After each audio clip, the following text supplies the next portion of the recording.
and welcome to a read aloud of Snowflake Bentley.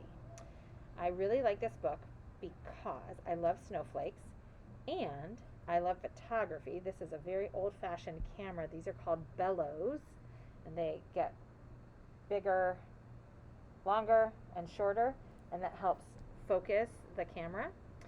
And I love snowflakes. When I lived in Alaska for a bit, I got to see all different kinds of snowflakes. And this is a book, a biography, a story about this man who also loved snowflakes. And the book is called Snowflake Bentley. It is a Caldecott Medal winner. And it was written by Jacqueline Briggs Martin, illustrated by Mary Azarian. Here we go. Snowflake Bentley. There's our title page. In the days when the farmers worked with ox and sled and cut the dark with lantern light, there's his lantern, there lived a boy who loved snow more than anything else in the world. Looks like he's living in the right spot. All that snow. Willie Bentley's happiest days were snowstorm days. He watched snowflakes fall on his mittens on the dried grass of Vermont farm fields. So he's living in Vermont, which is one of our 50 states. Wilson Bentley was born February 9th, 1865, on a farm in Jericho, Vermont, between Lake Champlain and Mount Mansfield, in the heart of the snow belt, where the annual snowfall is about 120 inches. Now there are 12 inches in a foot, so what would 12 times 10 would be 120 inches. So they got about 10 feet of snow a year in this snow belt in Vermont. I like this book because there's a story down here, and there is information, nonfiction facts on the side, but then it's told in a story format at the bottom. So he would watch the snowflakes on the dried grass and on the dark metal handle of the barn door. He said snow was as beautiful as butterflies or apple blossoms. So he found beauty in the snowflakes. He could net butterflies and show them to his older brother Charlie. Have you ever taken a butterfly net and tried to catch one? He could pick apple blossoms and take them to his mother, but he could not share snowflakes because he could not save them. What would they do? They would melt, right? Willie's mother was his teacher until he was 14 years old. He attended school for only a few years. She had a set of encyclopedias, Willie said. I read them all. Encyclopedias are books where there's like a book for almost each letter of the alphabet. Sometimes there's more than one book for each letter of the alphabet. And think of if they took the internet and put it into book format. It was like before the internet, we had encyclopedias. When his mother gave him an old microscope, he used it to look at flowers, raindrops, and blades of grass. Best of all, he used it to look at snow. While other children built forts and pelted snowballs at roosting crows, Willie was catching single snowflakes, little individual snowflakes. Day after stormy day, he studied the icy crystals. And here he is. He's catching them on, is that a black piece of paper or cloth? From his boyhood on, he studied all forms of moisture. He kept a record of the weather and did many experiments with raindrops. Kind of like we've been recording the weather. He's keeping records. So maybe he's part meteorologist. He learned that most crystals had 6 branches, though a few had 3. For each snowflake, the 6 branches were alike. I found that snowflakes were masterpieces of design, he said. No one design was ever repeated. When a snowflake melted, just that much beauty was gone, without leaving any record behind. No proof that it was there. They're intricate patterns, like really detailed, complex patterns. They're intricate. Can you say that word, intricate? Their intricate patterns were even more beautiful than he had imagined. He expected to find whole flakes that were the same, that were copies of one another, of each other, but he never did. Willie decided he must find a way to save snowflakes so others could see their wonderful designs. For 3 winters, he tried drawing snow crystals. They always melted before he could finish.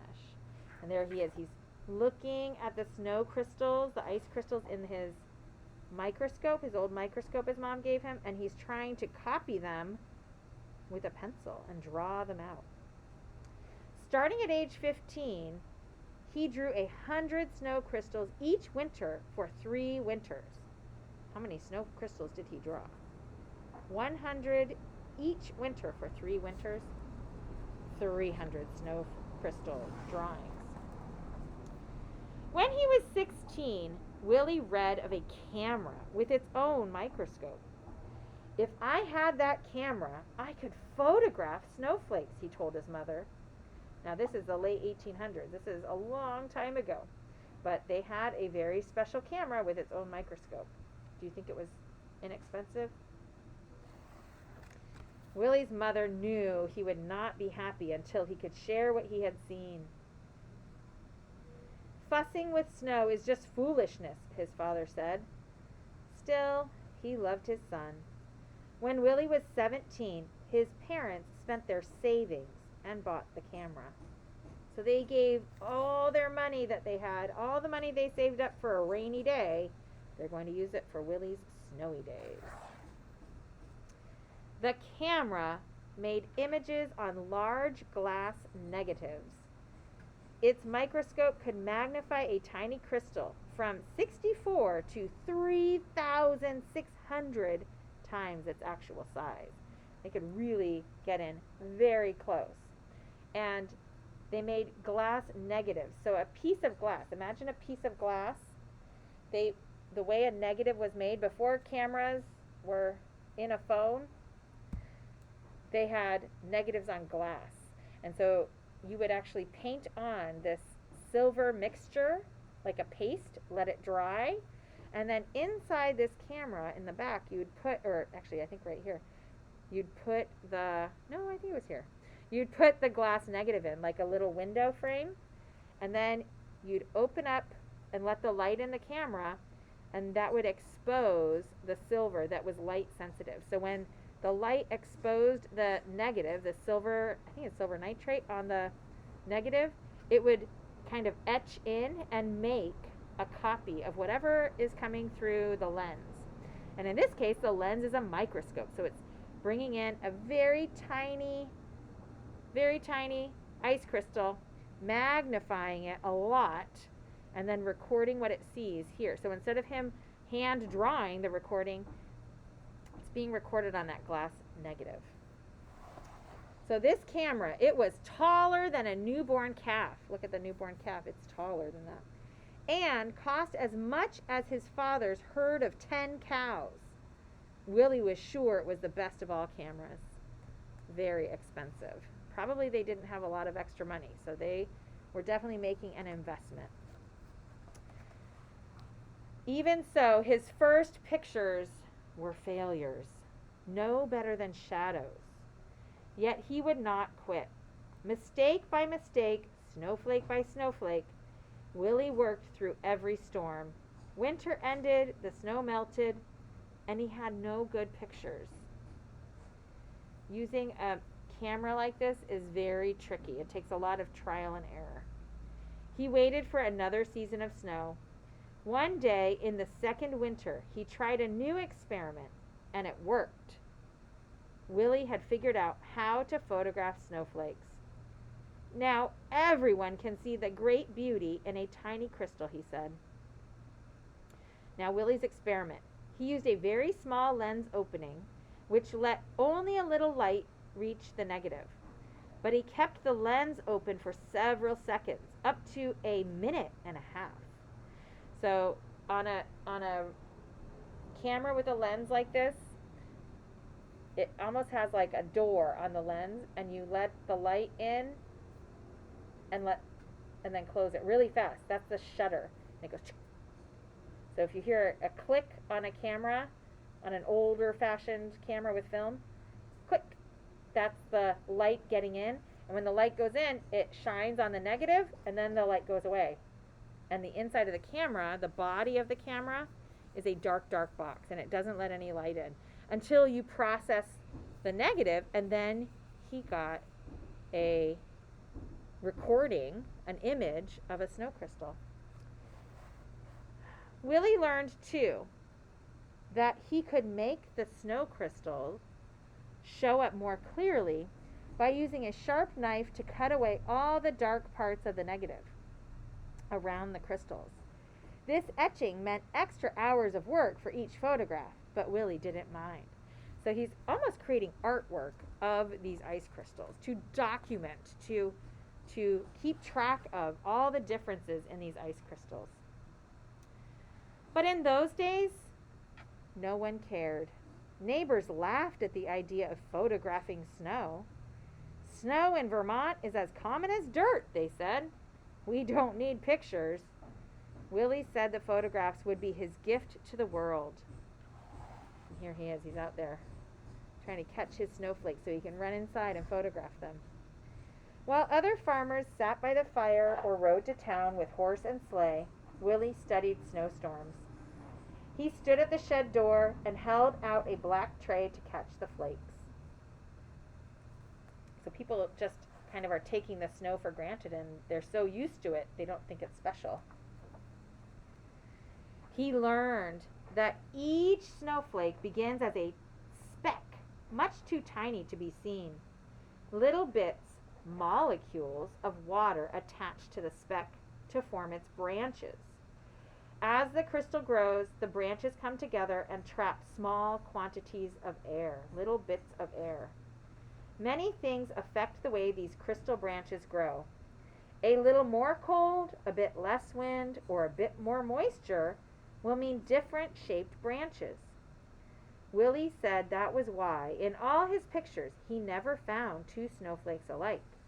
So he was keeping track of the wind, the temperature, how much moisture, so that he could keep a record of what the conditions were like with each photograph.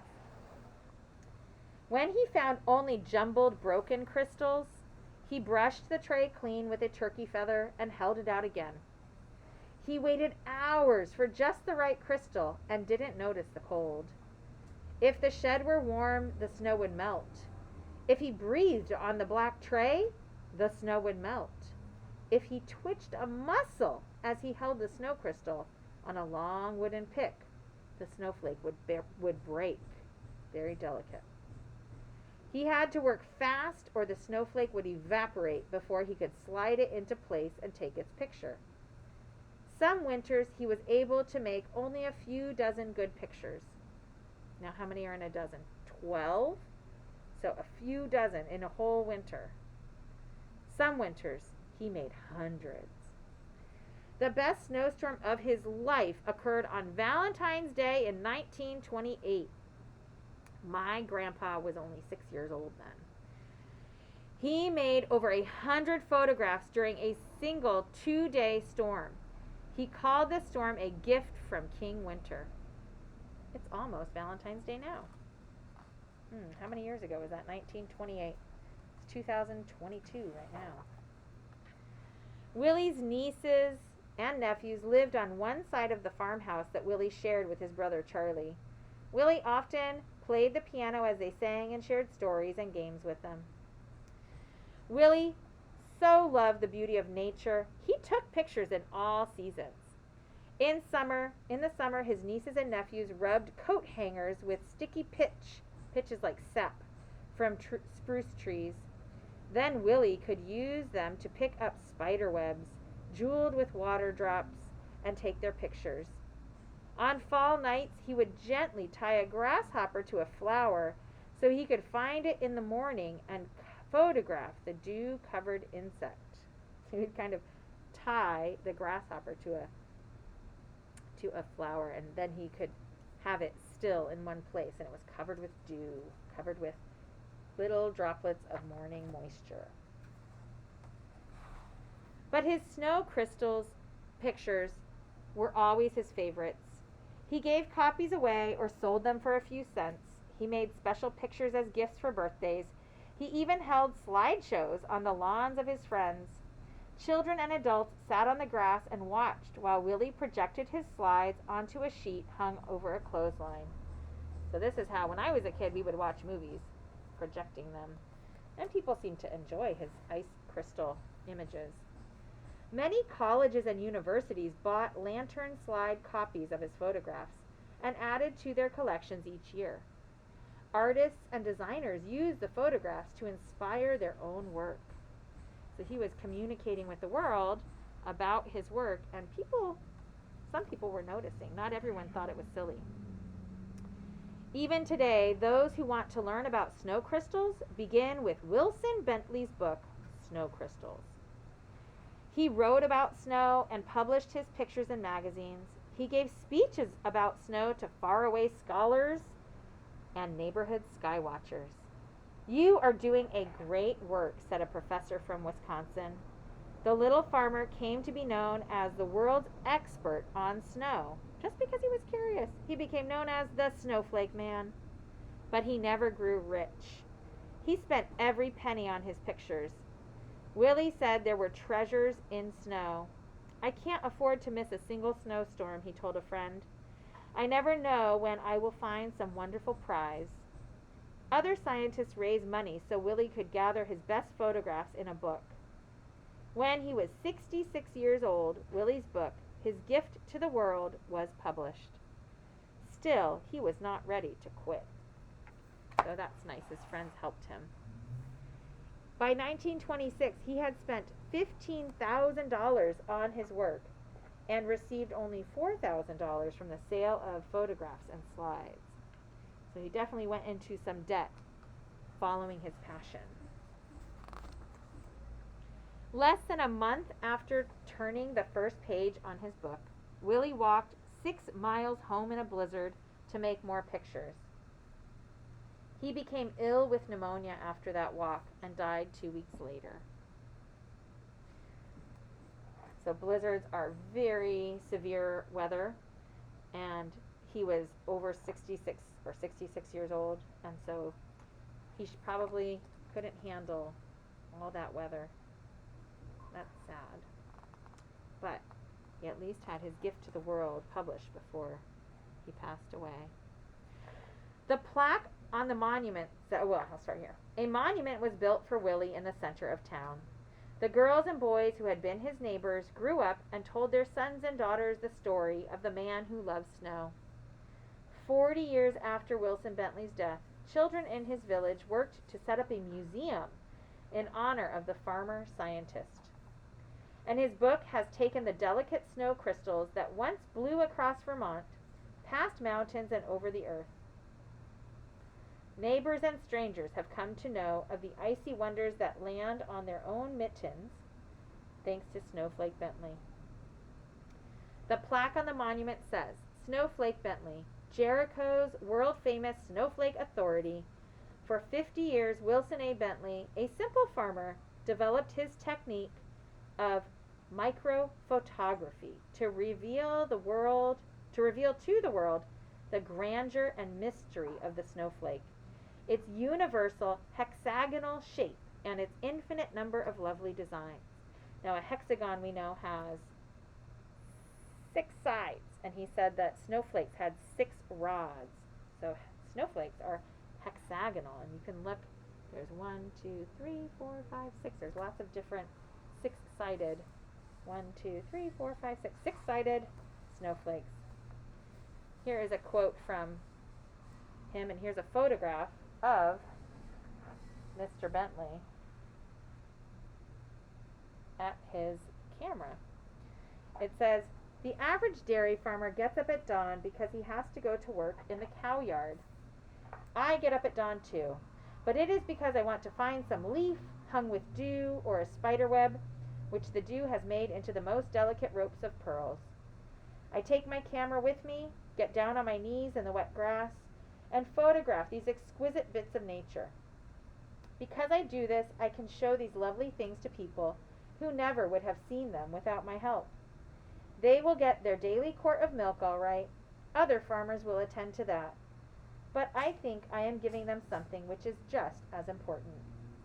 And so here are a few of his photographs to end our story with.